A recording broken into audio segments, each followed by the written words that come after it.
Good morning and welcome to another one of Drew's book reviews. So today's book is going to be on Star Wars: The Fate of the Jedi, Omen. So this is the second book in the Fate of the Jedi series, and definitely picks up where the last one let off. So of course we still have Luke Skywalker and his son Ben out trying to figure out what happened to Jason Solo, which turned him into a Sith Lord rather than a Jedi. But there's a lot more focus on the mental illness that seems to be running rampant through the Jedi Order, in which the individual Jedi suddenly are overpowered with a sense of absolute fear and paranoia that everyone's being replaced by some kind of duplicate or double in some kind of grand conspiracy.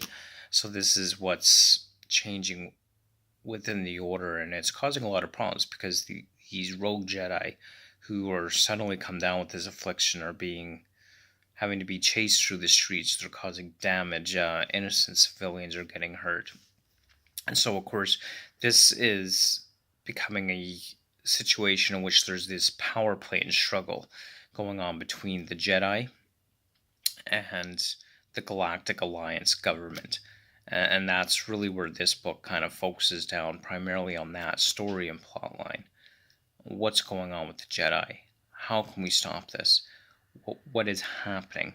And so there's this effectively there's this political showdown going on between these two rival powers at this point.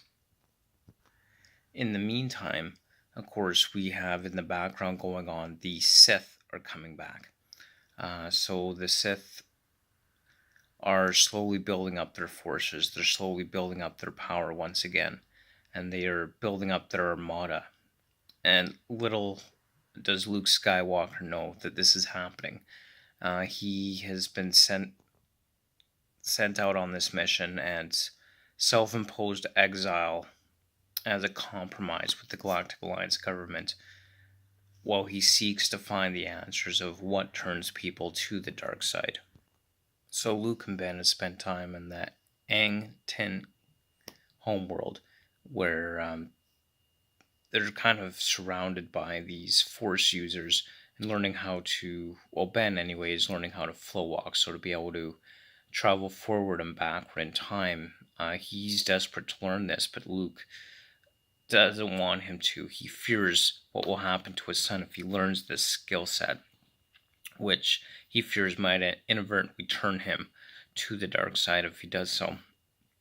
So he kind of fears his son learning this, but his son is desperate to learn it in order to perhaps go back in time and save his cousin Jason Solo from turning to the dark side, but soon discovers he can't save him no matter what he does.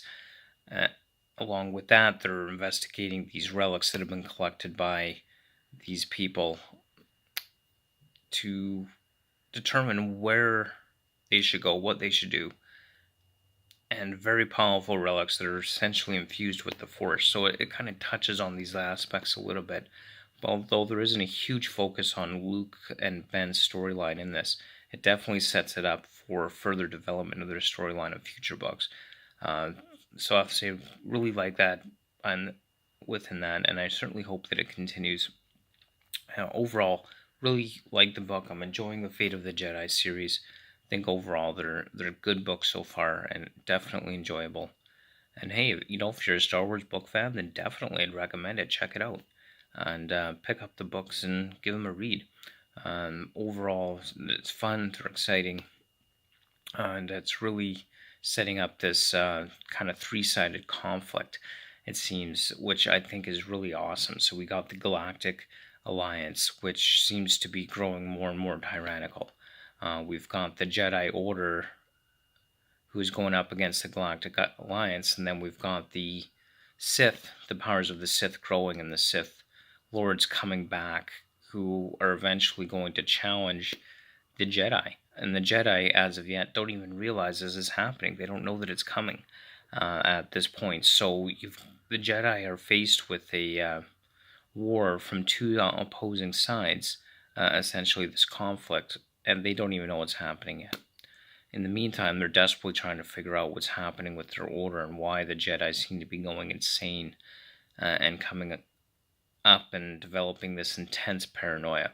So it's really setting it up for some good storytelling in the next books. There's still 7 more in this series, the 9-book series within the Star Wars universe. So this is going to get exciting. I'm sure it's going to be fun. So definitely recommend picking up the Fate of the Jedi series. And of course, don't forget, as always, to like, comment, subscribe below, and stay tuned. So the next up will be the 3rd book in the series, Abyss. So stay tuned for that, and thanks so much for watching. Really appreciate it. And as always, we'll see you next time on another episode of Drew's Book Reviews.